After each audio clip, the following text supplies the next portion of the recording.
シャンクスがエースを弟と呼んだ。ロキがエルバフに代々伝わる悪魔の実を食べた。皆さんこんにちは、私はシレンナです。長い2週間がようやく終わり、ワンピース第1169話速報が公開されました。タイトルは私は死なねばならないです。タイトルはハラルドの告白を指しているのだろう。今回のストーリーは依然としてアウルスト城での惨劇を中心に展開している。まずギャバンがシャンクスと昔話をしている際、ガープがかつてロジャーに息子がいることを彼に教えたと語った。シャンクスはそれを聞いて、あの子はまるで自分の弟のようなものだと言った。だからこそ、かつてエースがスペード海賊団の船長だった頃、シャンクスと対面した際、シャンクスはすでに何か感づいていたのかもしれない。シャンクスはギャバンに、自分がエルバフに来たのは、ハラルドに神の騎士団の地位を受け入れないよう警告するためだと告げた。明らかに潜入者としてのシャンクスは聖地にいた期間に多くの秘密を掴んでいたようだ。場面はアウルスト城の玉座の間へと移る。ハラルドは巨人の衛兵に自分を殺すよう命じる。これこそが第1152話でロキとヤルルが到着した際に目撃した光景だった。その後、ハラルドは駆けつけたロキ、ヤルル、そして巨人の兵士たちに対し、自分はもともと政府と協力していたが、裏切られたのだと説明した。最後に彼はロキに自分を殺し、すべての真実をエルバフに持ち帰ってくれと懇願した。ハラルドは神の騎士団の力を熟知しているため、さらにロキに対してエルバフに代々伝わる悪魔の実を食べるよう求めた。そうでなければロキは彼に勝てないからだ。その後、ハラルドは完全に理性を失い、残忍な怪物と化して人々に襲いかかり、一撃でヤルルの頭部を刺した。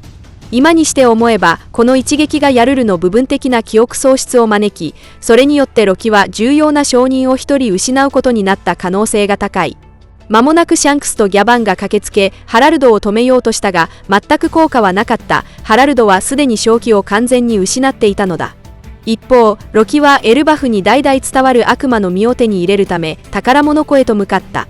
彼が宝物庫に入った時、鉄雷の攻撃を受けた。後にロキに従い、雷霆を引き起こすことができるこの強力な武器は、なんと自意識を持っていたのだ。道理でその後、常に彼のそばにあり続けたわけである。実力、メンツ、そして演技力のすべてが神の領域に達しており、海賊、海軍、天竜人という三大勢力の間を巧みに立ち回り、なお余裕を見せる。赤髪のシャンクスは、作中における小田栄一郎先生の化身として、そのストーリーと出番は増え続けている。最新の漫画の展開において、シャンクスは聖地マリージョアへ帰還し、神の騎士団傘下の神の獣人となった。フィッシャータイガーが聖地で暴れたあの夜、シャンクスはタイガーの爆発首輪を解除するのを助け、彼のために武器庫を解放した。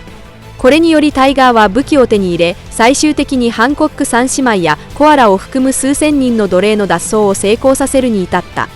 この事件はその後のワンピースの物語に深遠な影響を与えた。シャンクスの15年前の人たちが間接的に15年後のルフィを助けることになったのだ。この一連のシーンには重要なディテールが存在する。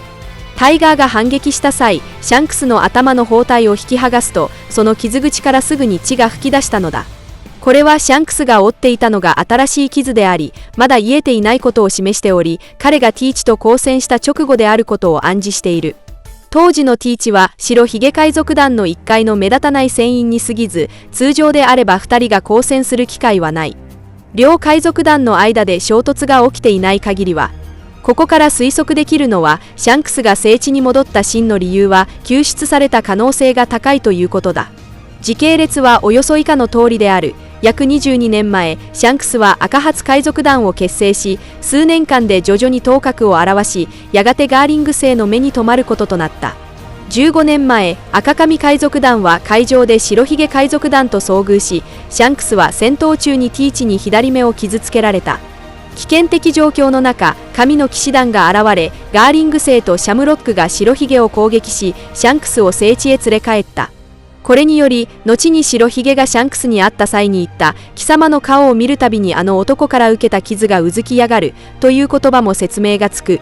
そしてシャンクスは傷が新しかったため、聖地に到着した当初は左目に包帯を巻いており、タイガーに剥がされた際もまだ出血していたのだ。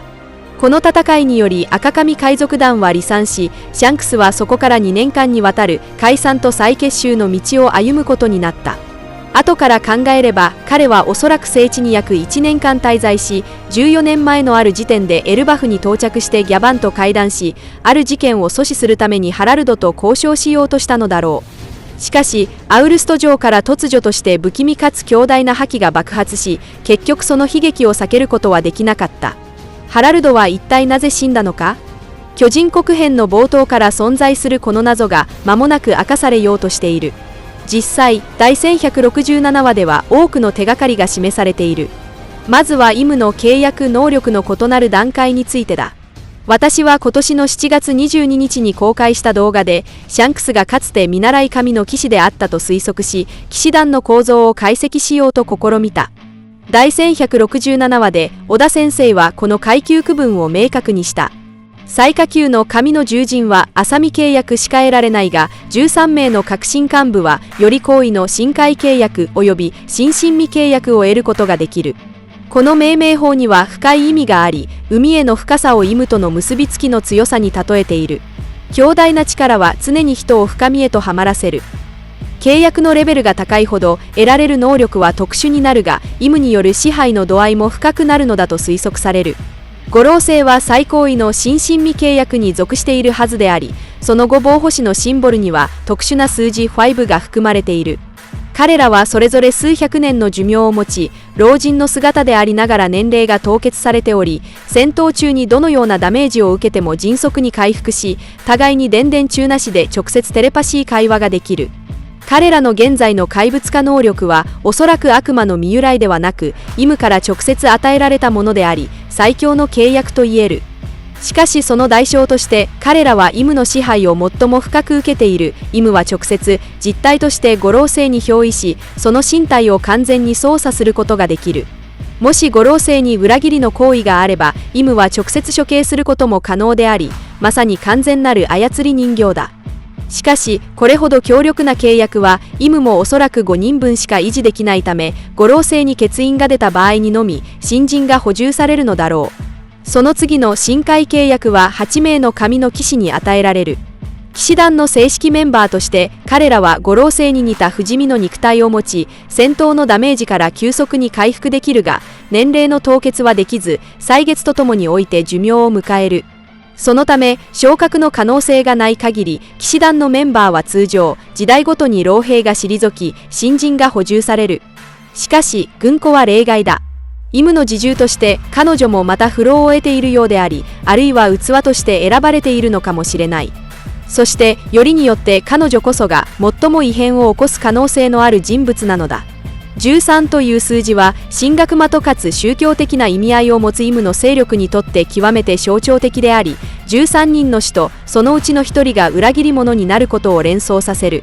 もし小田先生にその意図があるならば、現メンバーの中で最も裏切る可能性が高いのはまさに神の騎士の一人である軍子だ。以前のストーリーで彼女は記憶を取り戻しかけ、ブルックと互いに認識しそうになった。小田先生は当時すでに伏線を張っており、軍子の物語が単純ではないことを暗示していたのだ。もしある日彼女が一時的にイムの支配を逃れ、過去を思い出すことがあれば、騎士団内部の重大な脅威となるかもしれない。以上が今回の動画の内容です。最後までご視聴いただき本当にありがとうございます。もしワンピース漫画の熱心なファンであれば、ぜひ私のチャンネルを登録してください。皆さんの応援が私の動画制作の最大の原動力です。それではまた次回をお会いしましょう。